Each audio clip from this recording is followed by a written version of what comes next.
morning. Today I want to do a quick video about Cami. It's a Chrome extension, so if you don't have Cami installed yet, let's just do a quick search for Chrome Web Store. And we will, in the Chrome Web Store, we will find Cami and we're going to install it into our browser. Many of you have Cami already installed, but just in case you don't, just come onto the Chrome Web Store. It looks like this, and when we open it, you'll see that it's added. So I can remove it. Yours will say add to Chrome if you don't already have it.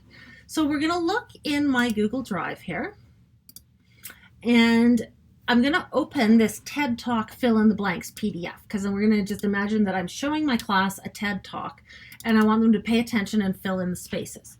So if I double click on it, it opens to this preview screen for me, which isn't quite what I wanted. I wanted in Cami. Now sometimes you may have an open with button up here, which you can click on and choose open with Cami. This will work this way regardless. So I'm going to right click on it. I'm going to choose on here open with, and I want to select annotate with Cami. Now we just refer to it as Cami. That was the original name. I think they are rebranding because what was originally intended to just be a PDF reader has become, as they've added more tools to it, an incredibly valuable annotation piece for us. So here's the worksheet. I'm going to highlight this top part because I want it to read it to me. Now you'll see on the left side I've got text to speech opened. When I highlight, it's going to start reading as soon as I release my mouse button. View the TED talk and complete the following grid. If you run out of space on the grid for any of your answers, feel free to continue writing on the back of this sheet. Okay, so it reads it to me. I can control the speed. I have slowed it down a little bit, but we've got controls here to control the speed, and we do have a few different voices. We don't have tons of different voices. So that's the first piece. Now, if you have a worksheet that has not been OCR recognized, so that would be like something you had in your filing cabinet and you took it to the school copier and you scanned it. Well, Cami's got it built right in. In the past, we've had to use external applications such as Snapverter, but if you've got one that it can't read, what you want to do is you want to use OCR for scanned PDFs. Most of the time, Cami is going to bring this up when you open a document in it. If it has not been OCR scanned, it's going to alert you that it looks like this document has not been OCR recognized. Would you like Cami to do that? And I would say by all means, yes. Have Cami do that for you. Because what that does is it turns it from being an image, which is what a photocopy is. It's a picture of the original. That takes it from being a picture into something recognizable.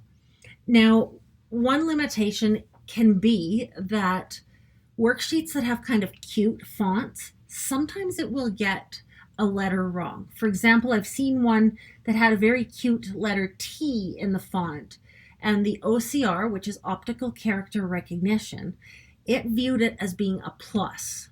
So sometimes kids are going to have to work a little bit with the fact that technology isn't perfect and font choice can impact this stuff. Okay, the next one is our markup tools. That's our highlighter. So I can highlight a portion of a phrase, or I can use this box highlighter and I could highlight a much longer segment of text. I don't have to do it one line at a time. I can change the color of my highlighter. So if I want this pink, I'm going to click on it, or there's more colors. So let's pick kind of a teal blue. Now you'll note that the teal blue did not just show up here. We'll find it on here, and when I click on it to use, then it's going to go into the shortcut part. So let's box highlight that. I'm going to skip the comment feature for a moment. We're going to come down to text box. So if kids have a PDF document in front of them that they need to be recording some responses on, of course, we've got text boxes. So title of TED Talk. And so I would type the name with a text box. Now, the other cool thing with this is when I brought up this text box, a pop-up menu has appeared at the top. So I can format my font and make some adjustments, things like that. I can do subscripts and superscripts.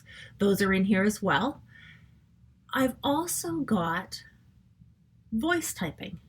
So instead of me typing with my fingers as I just did, I can click in with a new text box over here, and I can click the voice typing. So let's give it a try. The name of the speaker was Ted, period. Now, obviously, I'm going to have to do a little bit of editing with that because it did not automatically capitalize for me, which through my lens of an educator, I kind of like, because I have noticed in the last few years that kids have become less proficient with their use of capital letters, and I would attribute autocorrect for that. I think they've become very complacent with that particular element of grammar because they've been enabled to. So that's our text box. And of course, we've got the colors again. And so if I want a different color, I can pick a new color. And again, we don't have tons of colors in here because this isn't a design tool, it's an annotation tool. So if I want it now to type in purple, I'm going to have to pick the purple color. And when I click in now, it will type in purple.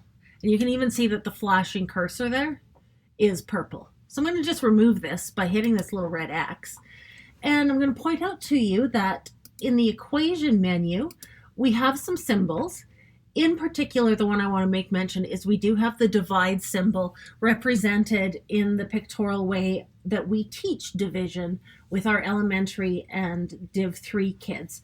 I'm not sure if high school teachers use the slash or not, but if you're needing the actual divide symbol, it's right here, as well as degrees are here, pi is here, and there's even a couple of music symbols in here. My drawing tool, it's exactly what you would expect. It allows me to draw on the screen. I can change my color. I've got a few more colors in the drawing tool than I did in the text tool, so that can be a little bit helpful. And again, if I let's pick this green, and I save it. It doesn't appear right here, but there it is. So I can pick it from the recent colors. So I'm going to choose that green, and now when I draw, there it is.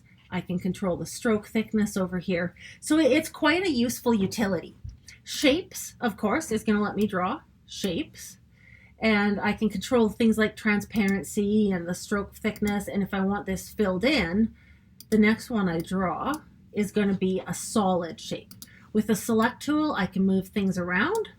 So now I've drawn a little house on this particular assignment. And now I'd like to come back to the comment tool, because I think that the comment tool, I'm just going to erase here by dragging my eraser across some of these things. So the comment tool is quite a powerful tool, especially for our learners who struggle with some learning disabilities, especially in the area of trying to get the thoughts and the understandings out of their heads and onto paper. For some kids, that's a real challenge.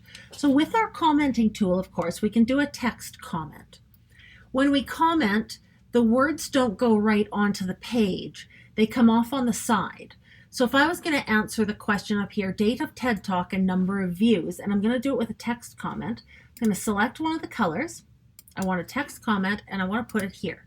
So that puts this little circle here, the blue one, because that's the color I picked, and it's surrounded by gray at this moment because it's the comment that is alive over here on the side. So I could say November 12th, 2019. I did that by typing. Or, did you notice that little microphone there? Instead of typing it, I can voice type, and it's built right into the comment. The date was November 12th, 2019, period. Now again, I'm going to have to rectify this capital letter, and you'll note that if I want it to punctuate, I have to speak my punctuation. That can be a challenge for kids, and so they're likely to have to go in and edit to make sure that they've said what they wanted to say. Okay, so now when I click away, the blue dot is there. When I hover, it shows that that's the live comment. The next one is a voice comment. So some kids, the speech to text is not such a good fit. And I'm thinking of children who maybe have a bit of a speech impediment, or our ELL learners in particular. So instead of using voice typing, I can click in and I can make an audio comment. and I'm going to click in over here. Now I've changed it to purple for this one. I'm going to click by number 1, and as soon as I click, it starts to record.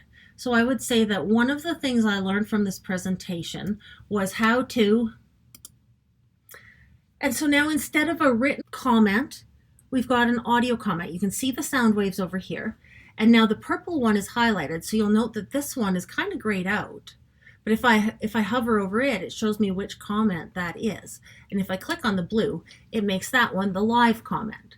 This one is the audio comment, so we can play it. Click by number 1, and so you could hear the student talking about it. And that might just give you some more accurate assessment in terms of understanding of curricular outcomes that your students maybe have achieved. Now it's up to you how much you do or don't allow your kids to use this. Anytime I have shown this to students, I've always mentioned that you need to talk to your teacher if you're going to use the audio, or the one I'm about to talk to, the video comments. So if a student felt more comfortable having the camera on, they could definitely click on the video comment. Now I'm going to pick a different color again, just so that it keeps showing up differently on the screen to draw my own attention to it. I'm going to choose pink. I've got the video comment. Now my Cami is not going to ask me to allow the video camera because I already have. But the first time it's used, it is going to verify, do you give permission to use the video? So I'm going to click in. Now it's going to turn on my webcam, and I'm going to say that I think that one criticism I would give to the speaker would be to try to be less humorous at different times. Now you've got a video of the comment.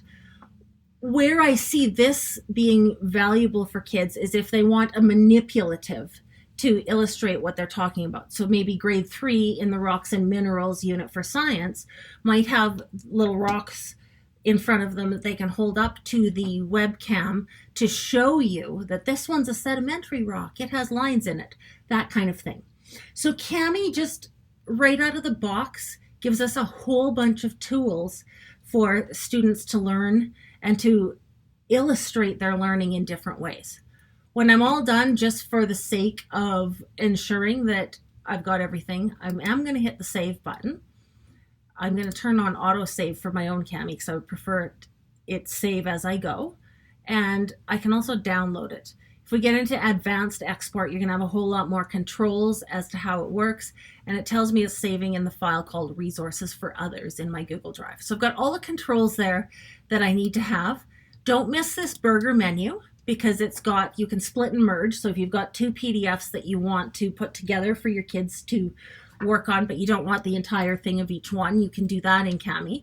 If you're wanting to take out just a couple pages, if you've got a booklet that's got 40 pages and you only want to give the kids 2 of the pages, you can also split them apart in here. So you've got all kinds of controls. Here's a create assignment that is going straight to Google Classroom. So I finished up my PDF. It's going to make a copy for each student, exactly what I would see in Google Classroom. So don't lose sight of all of the tools that you can have just inside of Cami, right at your fingertips. And hopefully, if any of you are moving into a remote learning situation for a measured amount of time, hopefully Cami can really help make this easier for you. The last point I will make is that your students up here, they might have a couple of tools that are locked. If they do, they'll have a button up here that says upgrade. What I would like your kiddos to do, if they don't have those tools, I want them to hit the upgrade button, and then it's going to take them potentially to this screen, though I think it's going to jump to the next screen I'm going to go to. But if it comes to this screen, we want them to go to the teacher plan and click upgrade, which is going to bring us to a blue screen. If we scroll all the way down on the teacher plan, I want them to click the start 90-day trial. That's going to get their Cami open to them so that it can be used by them. So you can use Cami, your kiddos can use Cami, and I really hope that it can be a powerful tool for face-to-face teaching and learning, but also for remote scenarios.